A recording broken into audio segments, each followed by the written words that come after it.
দর্শক, একজন প্রবাসী দেশে ফিরেছেন, তবে কষ্টের কথা তিনি তার পরিবারকে খুঁজে পাচ্ছেন না এবং তিনি তার গাড়ি খুঁজে পাচ্ছেন না। তিনি এই বড় বড় যে লাগেজগুলো সেগুলো কষ্ট করে ঠেলে ঠেলে তিনি কিন্তু এই বিমানবন্দর দিয়ে নিয়ে যাচ্ছেন এবং তার যে কষ্ট সেটি কিন্তু তার কথার মাধ্যমে আমরা একটু শোনানোর চেষ্টা করছি তার কাছ থেকেই। খুবই কান্না পাচ্ছে, খুবই কি বলবো, ভাষায় প্রকাশ করতে পারতেছি না। একদিকে তো অসুস্থ লোক আসছিলকে দেশের বাড়ি চিকিৎসা করার জন্য, তারপরে এই পরিস্থিতি, দুঃখ লাগতেছে যে আমরা আইছি বাইরে থেকে, আজকে শখ করে একটা গাড়ি নিয়ে আসছে আর এই গাড়ি আমার এয়ারপোর্টের মধ্যে ঢুকতে দিল না।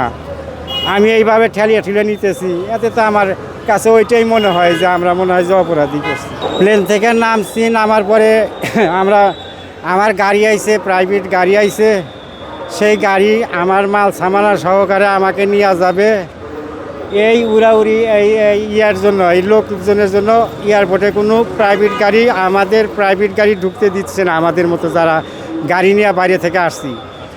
এখন দেশবাসী দেখেন একটা করে ব্যাগের ভিতরে মাল আছে ওলিকে 24 কেজি 25 কেজি, এই দুইটা ব্যাগ আমি কেমনে মাথায় নেই, একটা চাকা ভেঙে গেছে।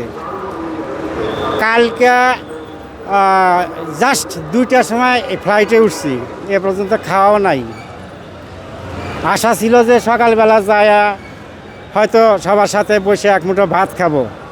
এখন আমার ফ্যামিলি যে আসছে, আমাদের বাচ্চা কাচ্চা আসছে, তারাও আমার কাছে ফিরতে পারতেছে না।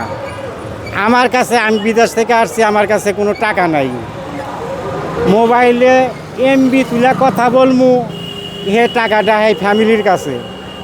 এখন তারা আমার কাছে আসতে পারতেছে না, আমিও তাদের কাছে এই জিনিসগুলো নিয়ে যাইতে পারতেছি না।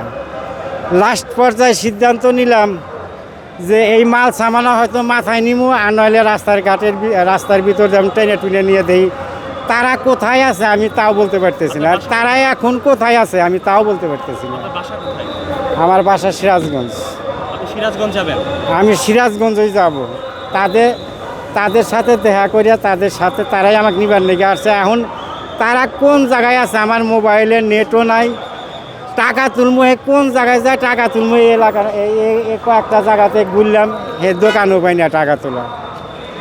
আমার খুব খারাপ লাগতেছে, এখন খুবই খারাপ লাগতেছে। তারপরে আমি একজন অসুস্থ লোক, আমার এমনই হচ্ছে যে খুবই কান্না পাচ্ছে, খুবই কি বলবো, ভাষায় প্রকাশ করতে পারতেছি না। একদিকে তো অসুস্থ লোক আসছিলকে দেশের বাড়ি চিকিৎসা করার জন্য, তারপরে এই পরিস্থিতি, ঠেলিয়া নিমু কোন জায়গায়, আর কোন জায়গায় যায় আমি তুলমু, মানে যে কি নেট ইন্টারনেট 2-4 টাকার যে তুলমু, তুলে যে তাদের সাথে কথা বলমু, সে পর্যন্ত যাওয়ার সমস্যা হয়ে যেতেছে। আমরা এই দেশের মনে হয় যে তেমন কোনো কিছু নাই, যে আমাদের কাছে এখন মনে হইতেছে, দুঃখ লাগতেছে যে আমরা আইছি বাইরে থেকে, আজকে শখ করে একটা গাড়ি নিয়ে আসছে আর এই গাড়ি আমার এয়ারপোর্টের মধ্যে ঢুকতে দিল না। আমি এইভাবে ঠেলিয়ে ঠেলে নিতেছি, এতে তো আমার কাছে ওইটাই মনে হয় যে আমরা মনে হয় যে অপরাধী করছি।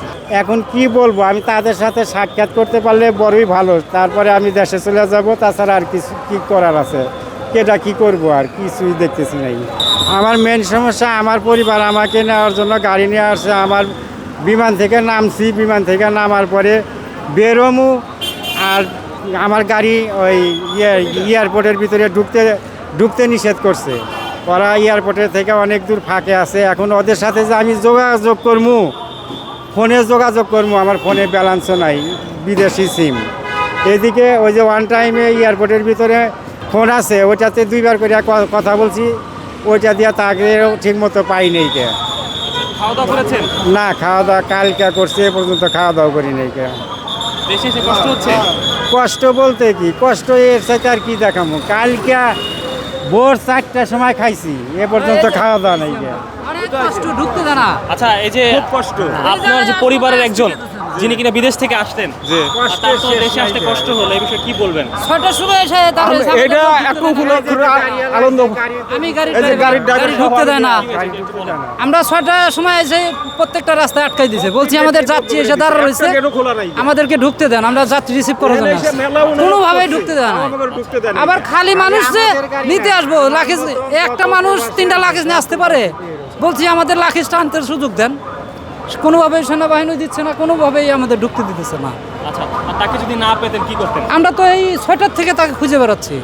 আমরা এখানে আছি, ওনার কাছে ফোনে চার্জ ব্যাটারি শেষ হয়ে গেছে, তাহলে আমরা কিভাবে তাকে খুঁজে পাবো? এরা ফিরাতে চলে যায় তো আমারই বিপদ, মানে আমি তো বিদেশ থেকে আসছি, আমার কাছে বাংলাদেশি টাকাও নাই, গাড়ি ভাড়া দিয়ে যে যাবো আমার কাছে বাংলাদেশি টাকাও নাই, এই এক বড় সমস্যা।